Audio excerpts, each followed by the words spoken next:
mana subscribe da alamar ƙararrawa. Allah sarki aka ce ciwo ba mutuwa ba. Shahararren jaruman nan a masana'antar Kannywood wato Maryam Yahaya da ta shafa tsawon lokaci tana fama da rashin lafiya, wanda har aka fara yada jita-jitar cewa Maryam Yahaya ta samu tabuwar hankali. Wasu ma har suka fara yada jita-jitar cewa Maryam Yahaya ta bar duniya. To cikin ikon Allah yanzu Allah ya taimake ta samu sauki.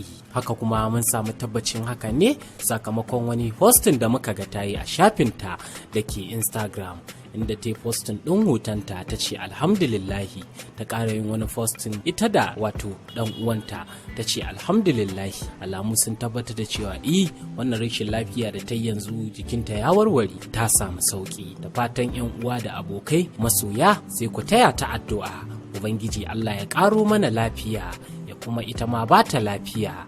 Allah ya ƙara tsari ƙasar mu Najeriya. Rahoto daga Kabir AKB Show, zaɓin mu TV YouTube. Kar ku manta ku dangwala mana subscribe da alamar ƙararrawa. Zaɓin mu TV tashar Hausa zalla, domin gaskiya da gaskiya.